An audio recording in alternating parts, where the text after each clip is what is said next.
E mesmo diante da negativa de receber Jesus como Salvador, o Senhor, na revelação, depois do Armagedon, ele ainda tem planos para o povo de Israel. Veja, essa nação de Israel é uma nação abençoada. Israel tem uma população de 7 milhões e 500 mil habitantes. É relativamente pequena, mas é uma das nações mais abençoadas por Deus. Mais abençoada, mais próspera da terra, não é? Fica no oeste da Ásia, se vocês sabem, as margens lá do Mediterrâneo. E 5 milhões e meio praticamente das pessoas que vivem lá em Israel são judeus. E nós gostaríamos de falar para você que de Israel veio Jesus Cristo, né? Da nação de Israel, do israelita. Jesus era o israelita. Ele veio através de Maria para viver como homem e como filho de Deus e se sacrificar na cruz do Calvário para que todo aquele que nele cresce não perecesse, mas que tivesse a vida eterna. Então, sabemos então que Deus é o nosso Criador absoluto, o homem é a sua criatura, Israel é a nação de Deus, o nosso Salvador pessoal é Jesus Cristo, nosso inimigo é o diabo, é Lux Ferus, né? Ou Lúcifer, né? E o nosso Consolador e interlocutor entre o homem e Deus é o Espírito Santo, né? O Paracleto de Deus é o Espírito Santo. E a lei, estatutos e regimentos do povo de Deus é exatamente a Bíblia Sagrada. A Bíblia Sagrada, amém? E o propósito de Deus para com o homem é salvá-lo, né? É a salvação eterna. Jesus disse: não se turbe o vosso coração, crede em Deus e crede também em mim. Na casa de meu Pai há muitas moradas, muitas. E se não for assim, eu não vos teria dito que ia preparar-vos um lugar. E Jesus disse que se eu for, eu voltarei e levarei-vos também, para que onde eu estiver, estejais vós comigo. Amém? Então, é isso, irmãos. Nós somos salvos através do sacrifício de Jesus Cristo na cruz do Calvário. Então a pessoa vai perguntar: o que é salvo? Salvo é você ser tirado de uma situação de perigo e colocado numa situação segura.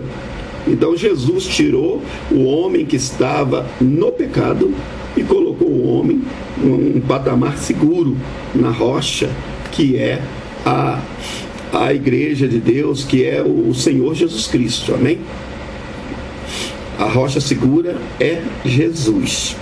Então, irmãos, e onde esses crentes, então, esses salvos se reúnem?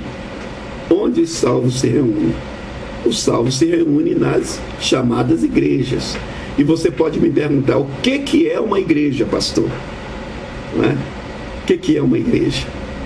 Então é o seguinte, a igreja, como eu disse para vocês, é mais que uma organização.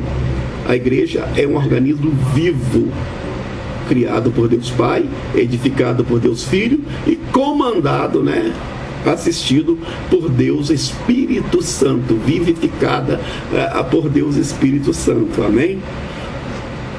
Apenas administrada pelo homem.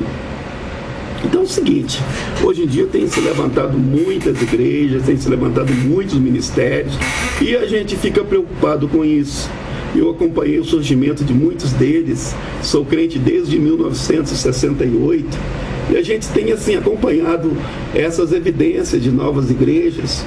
Então é inevitável que isso aconteça. Melhor uma igreja do que um botequim, não é? Mas também a gente tem que ver por um outro lado, irmão, pelo lado doutrinário. Não é o bastante você aceitar Jesus, ser batizado nas águas, decorar meia dúzia de capítulos da Bíblia e sair por aí querendo ser ministro de Deus.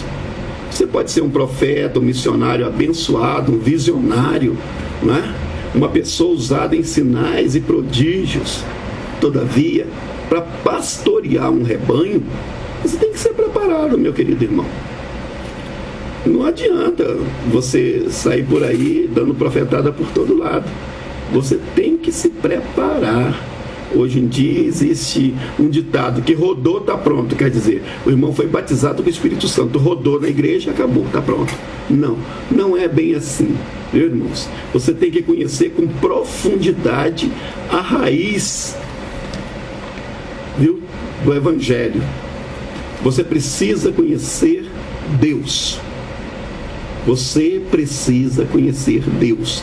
Olhe para o seu irmão do lado aí, para a sua esposa que está do seu lado. Você está assistindo esse DVD em casa? Diga para ela, você precisa conhecer a profundidade de Deus, tanto espiritualmente como literalmente. Amém?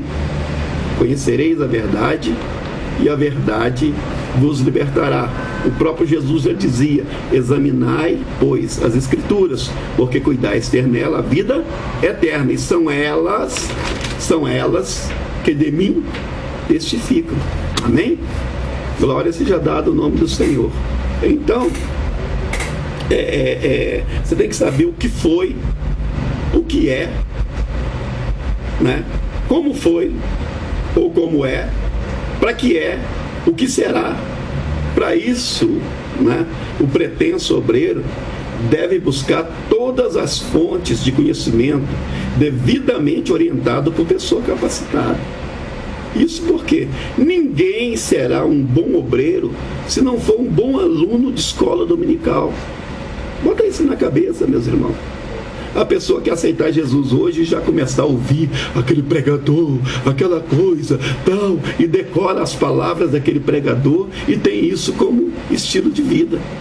E se aquele pregador estiver errado? Como é que você vai fazer? Querido, você tem que conhecer por si só. Meus irmãos, tem crente que tem coleção de tudo enquanto é pregador. Tudo enquanto é pregador. Falou num pregador famoso, lá está ele, com o DVD. Amém, irmãos, por isso. Mas acontece que a melhor coisa que você tem que fazer é sentar e a cada dia ler pelo menos um capítulo deste livro, para que você possa realmente ter certeza por si mesmo, ter certeza daquilo que você segue e daquilo que você prega e daquilo que você fala para os outros, para que os outros também não sejam enganados com você. Amém?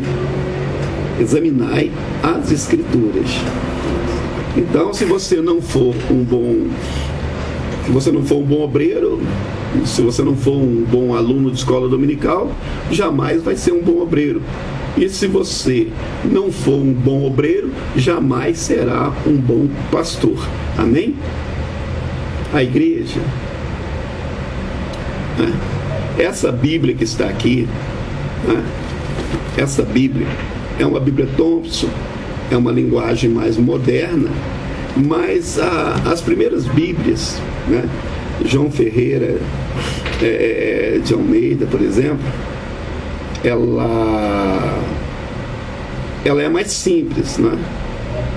A origem da Bíblia, dessa Bíblia aqui, da palavra Bíblia, né, é grega. A palavra Bíblia é grega, né? Ela, em grego, significa theopneuston, ou soprado por Deus. Ela é a palavra de Deus, a Bíblia é a palavra de Deus, divina inspiração dada a homens piedosos, movidos pelo Espírito Santo de Deus, né? Inspirados por Deus, diretamente por Deus. Ela foi escrita por cerca de 40 homens, dividindo primeiramente em duas partes, Velho e Novo Testamento, subdividindo-se em 9 partes, que são primeiro os Pentateucos, que são o livro de Moisés, os 5 primeiros livros. Depois vem os livros históricos, de Josué até Esther, os livros poéticos e didáticos, que vai de Jó a Cantares. E eu estou falando sobre a Bíblia cristã, A Bíblia cristã protestante, a Bíblia cristã evangélica. A Bíblia católica tem mais livro, é claro.